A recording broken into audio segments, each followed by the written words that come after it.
and Castle Hill, one of the character areas of Lincoln. It's a complex urban area. People have lived continuously here for almost 2,000 years, and during that long period, the changing fortunes of the city have moulded the buildings and urban spaces we see today. First, the area's boundaries. Starting from Newport Arch in the north, follow the street named Bailgate southwards until it opens out into Castle Hill. Castle Hill is an open space, bounded on the west by the medieval castle, and on the east by the magnificent cathedral. All this ground is level, forming the top of an escarpment overlooking the River Witham. At Castle Hill, the ground begins to drop, at first gently and then very steeply down to the lower city. The southern boundary of the area is the point where the south gate of the upper Roman city stood. It's a rich, complex streetscape, an important tourist destination, and it remains a busy commercial centre. Read its buildings and public spaces, and you can follow a story of 2,000 years of change and development. The clues are all around.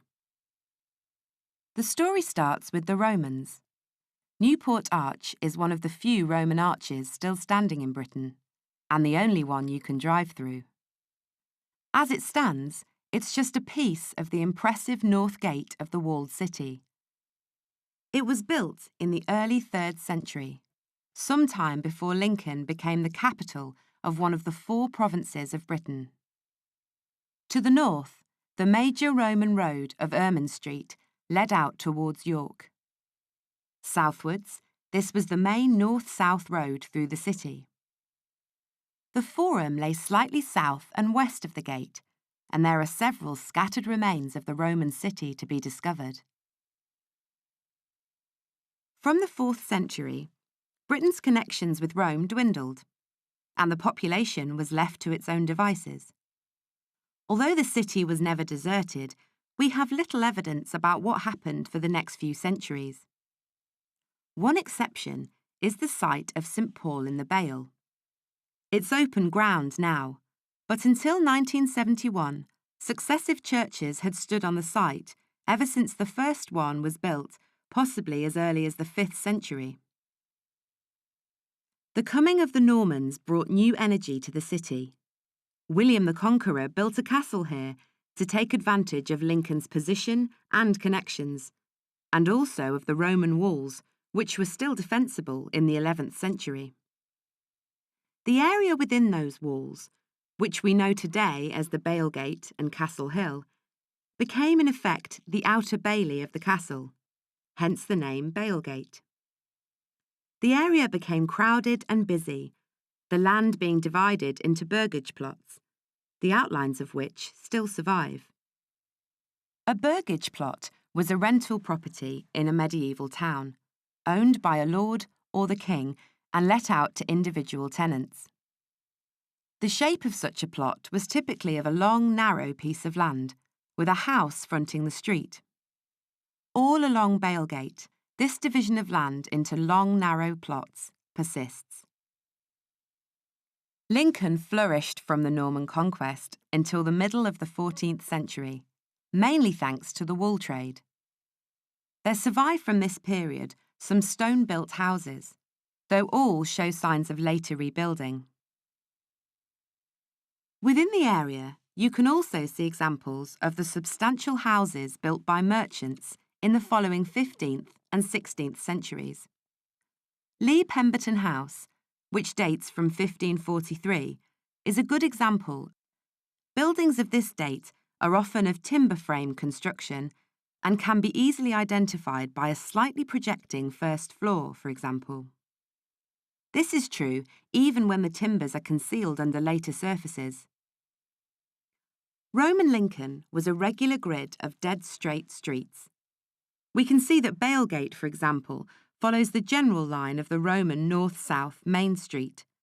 But over the centuries, that rigorous straight line has been softened and moulded into gentle curves. Today, the streetscape throughout the area is a picturesque, irregular grid, lined by tightly packed houses of very different periods. These show little consistency of window height or roofline. It's a charming disarray, which still has its roots in that early division into burgage plots. Castle Hill is the main and largest open public space, in earlier times a marketplace, and still a key point where traffic is restricted and people can move around freely. Here, buildings are typically taller than elsewhere. By the early 18th century, brick became the preferred building material, and as the century went on, fine brickwork and sliding sash windows became more and more common. From this period date the assembly rooms on Bailgate. They were built in 1729, though what you see from the street is an extension dating from 1914.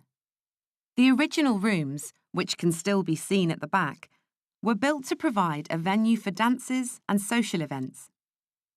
As with the churches in the area, the gable of the assembly rooms is end-on to the street, in contrast to almost all the other buildings in the area. This is a way of marking a building out as having a special public status. The market in Castle Hill also drew people in from far and wide, and there are several surviving inns which were built to serve them. In the 19th century, brick remained the building material of choice, though it's possible to detect the difference between handmade bricks of the 18th century and earlier, with their rougher shape and range of different colours, compared to the more accurate mass-produced bricks of the 19th century, whose colours tend to be more uniform. The railways came to Lincoln in 1846, and the late Victorian and Edwardian period, around 1869 to 1919, saw a spurt of building as the population grew. Many shop fronts of the period survive, a testament to the revival of commercial activity in the area. In 1882, the architect Bodley rebuilt St Mary Magdalene's Church in Exchequer Gate, and this and the new Methodist Church in Upper Bailgate show the need to cater for the growing population. In the 20th and 21st centuries, the arrival of the private motor car has had a profound effect on the townscape, including the remodelling of streets and the clearing of land and buildings for car parking. Nonetheless, the area retains much of its Roman and medieval character and speaks strongly of over 2,000 years of development at the heart of Lincoln. This video is one of a series exploring the sense of place of the many distinctive areas of the city of Lincoln. Explore the Heritage Connect website to find out more about this or other areas of the city. As well as many videos, you'll find a huge amount of further information there.